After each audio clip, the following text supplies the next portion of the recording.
Hello everyone, my name is Hemant और आप देख रहे हैं क्रेडिवेल्थ। और क्रेडिवेल्थ की हमारी टेक्निकल एनालिसिस सीरीज को आगे बढ़ाते हुए इंट्राडे ट्रेडिंग के लिए मैंने कल के लिए कुछ स्टॉक्स को सिलेक्ट किया है। कल के लिए जो मैंने पहला स्टॉक सिलेक्ट किया है उसका नाम है स्टेट बैंक ऑफ इंडिया। तो अभी फिलहाल मैंने स्टेट बैंक ऑफ इंडिया का चार्ट 15 मिनट्स के टाइम फ्रेम के ऊपर मैंने अभी इसको सेट किया हुआ है। तो इसको मैं एक बार आपको सबसे पहले वन डे के टाइम फ्रेम पर ज़रूर दिखाना चाहता हूँ ताकि आप लोगों को थोड़ा-सा अंदाज़ा हो जाए कि हम किस तरीके की प्राइस मूवमेंट जो है यहाँ पर देख रहे हैं। देखिए, एक चीज़ बहुत क्लियर है, यहाँ पर आप देख सकते हो कि after this very sharp fall ये मार्केट के लिए एक रेंज बन चुकी है, यानी कि लोअर लिमिट इसने ₹500 की अपनी बना दी है। अकॉर्डिंग टू मी, मेरे हिसाब से अभी एसबीआई में यही मेरे को लग रहा है। एंड सिमिलरली समवेयर अराउंड इसकी जो अपर लिमिट है वो ₹565 के आसपास की बनी है।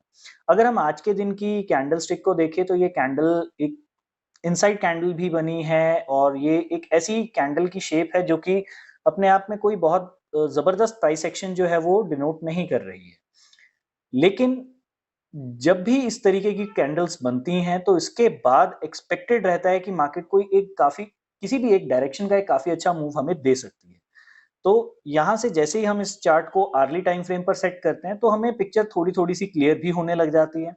जैसे हम यहाँ पर इस तरीके की एक ट्रेंडिंग रेजिस्टेंस लाइन मार्क कर सकते हैं। यहाँ पर इस पॉइंट को इग्नोर करने के पीछे का रीज़न ये है क्योंकि market directly gap up open हुई थी और वहाँ से इट जस्ट केम डाउन। तो मैं फिलहाल अभी इस स्विंग को और ये जो हमारे पास स्विंग बन रहा है मैंने इन सबको यहाँ पर कनेक्ट किया है।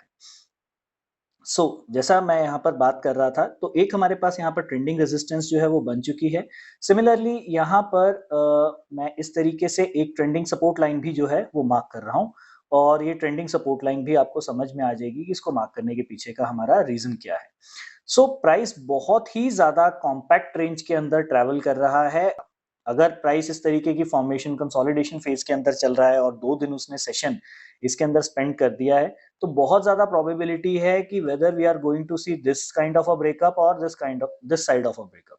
तो कल देखना बहुत ज़्यादा इंटरेस्टिंग रहेगा कि ये स्टॉक किस डायरेक्शन में ब्रेक करता है और जिस भी डायरेक्शन में ये ब्रेक करता है, उस डायरेक्शन में ये हमें अच्छे मूव्स, अच्छे टारगेट्स जो है वो दिखा सकता है।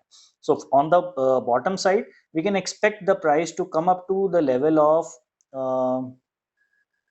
तो यहाँ पर मैं ये एक लाइन लगा देता हूँ।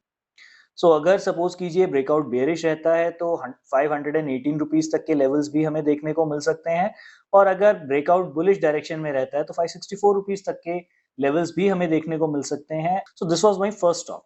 सेकंड स्टॉक जो मैंने सेलेक्ट किया है, इसको भी मैं सबसे पहले आपको वन डे के टाइम फ्रेम पर एक बार दिखाना चाहता हूँ ताकि आपको आइडिया हो जाए कि हम यहाँ पर किस तरीके की प्राइस मूवमेंट जो है इस स्टॉक में देख रहे हैं। सो अब आप यहाँ पर देख सकते हो कि स्टॉक ने एक गैप अप ओपनिंग करी थी, यहाँ पर गैप अप ओपनिंग क्रिएट करी थी जिस रेजिस्टेंस के ऊपर ये कुछ दिनों तक इसने सस्टेन किया अपने आप को, लेकिन ये फिर दोबारा से उसी लेवल के नीचे जो है अभी इसने ट्रेड करना स्टार्ट कर दिया है। आप देख सकते हो अब ये वापस से री एंटर कर रहा है। अब देखिए यहाँ पर थोड़ा-सा काम ट्रिकी हो जाएगा। देखिए अगर देखें हम यहाँ पर अगर मैं इस रीसेंट ट्रेंड को देखूँ तो स्टॉक बहुत अच्छे तरीके से लोअर हाई, लोअर लो फॉर्मेशंस क्रिएट करता हुआ चल रहा है।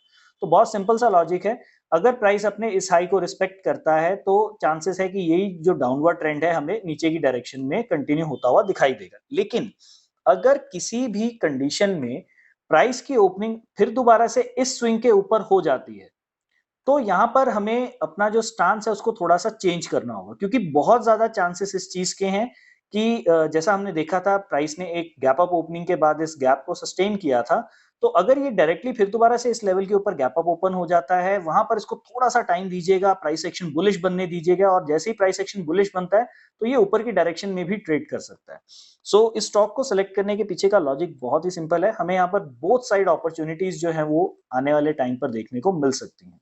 और याद रखिएगा किसी भी कंडीशन में अगर प्राइस गैप अप ओपन हो जाता है तो वहां पर हमें इसको ध्यान से यहाँ पर प्राइस एक्शन को देखना होगा कि ये अपने इस स्विंग के पास किस तरीके से रिएक्ट करता है। देन अगला स्टॉक जो मैंने सेलेक्ट किया है दैट इज एशियन पेंट्स। तो एशियन पेंट्स का अगर आप चार्ट देखेंगे, ये चार्ट भी आपको बहुत अच्छे एक रेंज के अंदर ट्रैवल करता हुआ दिखाई दे रहा है। इनफैक्ट ये चार्ट बिल्कुल वैसा ही है जैसा चार्ट हमने कल के दिन ग्रासिम इंडस्ट्रीज का हमने सेलेक्ट किया था, तो वहां पर जो हम एक्सपेक्ट कर रहे थे कि फ्लैट ओपनिंग के बाद अगर यहाँ पर ब्रेकआउट फेलियर होता है तो हम नीचे की डायरेक्शन में भी ट्रेड कर सकते हैं वहां पर। तो सिमिलर सॉर्ट ऑफ कंडीशन जो है मुझे यहाँ पर भी दिखाई दे रही है। तो अगर यहाँ पर स्टॉक को ऊपर की डायरेक्शन में मूव करना है तो बहुत ज्यादा चांसेस ये हैं कि it should open directly gap up, इसको गैप अप ओपन होना चाहिए और गैप अप ओपनिंग के बाद इस जोन को इसे ब्रेक करना चाहिए, क्योंकि अगर ये ऐसा करता है तो हमें फिर इसमें जो आने वाले टाइम पर टारगेट्स हैं दैट इज 28-27 रुपीज तक के हमें इनिशियल टारगेट्स जो है इसमें देखने को मिल सकते हैं।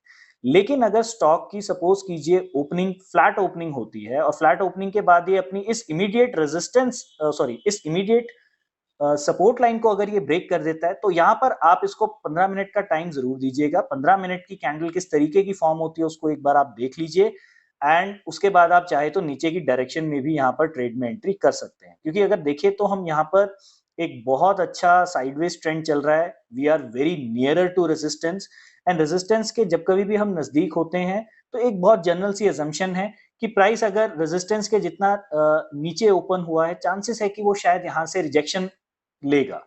अदरवाइज एक ही कंडीशन में यहाँ पर बाय साइड का ट्रेड बनेगा, अगर प्राइस यहाँ पर एक बहुत अच्छी ब्रेकआउट कैंडल बना जाए तभी हम उसके बाद बाय साइड की डायरेक्शन का ट्रेड जो है वो प्लान कर सकते हैं।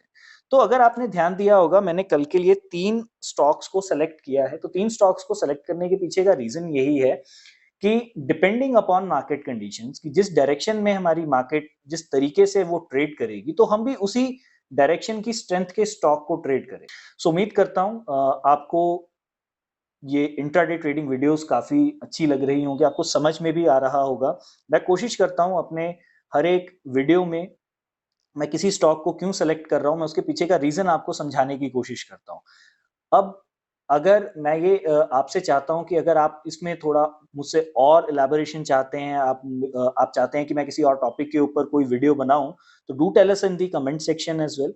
आप कमेंट सेक्शन में जरूर बताइए and I will try to cover those topic in upcoming days. And if you like these videos then do like and subscribe Trady Wealth. आप जितना हो सके इस चैनल को शेयर कीजिए अपने कलीग्स के साथ, अपने फ्रेंड्स के साथ। Thank you, good night.